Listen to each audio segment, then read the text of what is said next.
Hello everyone, welcome back to my channel. Today recipe వచ్చేసి Ramzan special shear kurma అని. ఇది చాలా టేస్టీ అండ్ హెల్దీ కూడా. సో ముందుగా ఎలా ప్రిపేర్ చేయాలో వీడియో ప్రాసెస్లోకి వెళ్దాం.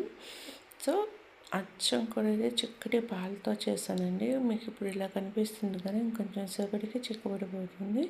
ముందుగా స్టవ్ ఆన్ చేసి అందులో కొంచెం నెయ్యి యాడ్ చేసుకొని, నెయ్యి మెల్ట్ అయిన తర్వాత జీడిపప్పు, గుమ్మడి విత్తనాలు, అలాగనే పుచ్చకాయ విత్తనాలు ఉంటాయి కదా, వేసుకున్నాను నేను.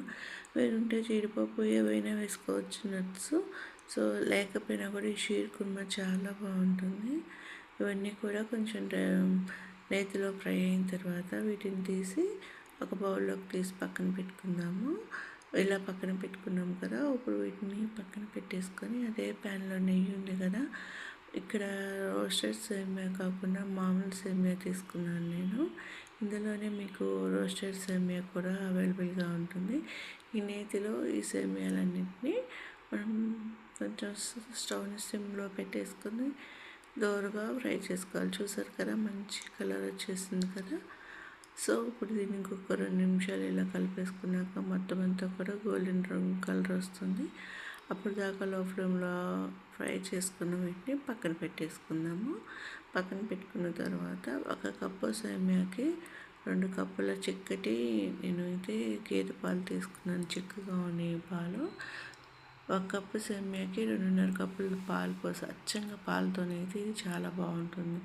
పాలు కాగి ఇలా ఒక పొంగు వచ్చిన తర్వాత మనం ముందుగా వేయించి పెట్టుకునే సేమియాలు ఉన్నాయి కదా, ఆ సేమియాలు ఈ పాలల్లోకి వేసేసుకొని ఒక 2-3 నిమిషాలు ఉడికించుకుంటే ఇవి తొందరగా ఉడికిపోతాయి. నార్మల్ సేమియా కాదు.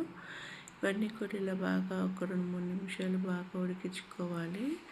సో ఇది బాగా అచ్చంగా పాలతో చేస్తున్నాం కాబట్టి ఈ రెసిపీ చాలా బాగుంటుంది. ఇందులోకి మనం ఖర్జూరాలు కూడా వేసుకోవచ్చు. అంత టైం లేక నేను సింపుల్గా ఇలా చేశాను. ఈసారి అన్నీ వేసి చూపిస్తాను. ఇప్పుడు ఇలా ఒక 2-3 నిమిషాలు బాగా ఇందులోకి పాలల్లో ఉడికిన తర్వాత ఇందులోకి షుగర్ యాడ్ చేసుకుందాము. మీరైతే స్వీట్ ఎక్కువ తినే వాళ్ళైతే కప్పు దాకా వేసుకోండి. నేనైతే ఒక 5-6 టేబుల్ స్పూన్లు వేసాను. లైట్ స్వీట్తో ఉంది. కొంచెం ఎక్కువ కావాలన్నా కూడా వేసుకోవచ్చు. ఈ షుగర్ అంతా వేసాక పాలల్లో షుగర్ కరిగేదాకా కూడా ఇలా బాగా కలుపుకొని ఒక 2-3 నిమిషాలకి షుగర్ అంతా బాగా మెల్ట్ అయిపోతుంది. ఇలా మెల్ట్ అయిపోయిన తర్వాత మనం ఇందులోకి ముందుగా వేయించుకున్న డ్రై నట్స్ ఉంటాయి కదా, అవన్నీ కూడా వేసేసుకొని పాయసంలో కలుపుకుందాము. ఇలా కలుపుకున్నాక ఒక 2-3 నిమిషాలకి స్టవ్ ఆఫ్ చేసేసుకొని ఇందులోకి రోజ్ పెటల్స్తో డెకరేట్ చేస్తే ఎంతో టేస్టీగా ఉండే షీర్ కుర్మా రెడీ అయిపోయింది. ఇది కొంచెం సేపటికి చిక్కబడి పాలన్నీ పీల్చుకుంటుంది. సో ఇది చాలా బాగుంటుంది. ఇంకొకసారి మీరు కూడా ఈ రెసిపీని మస్ట్ ట్రై చేయండి. మీరు కావాలంటే రోజ్ వాటర్ కూడా వేసుకోవచ్చు.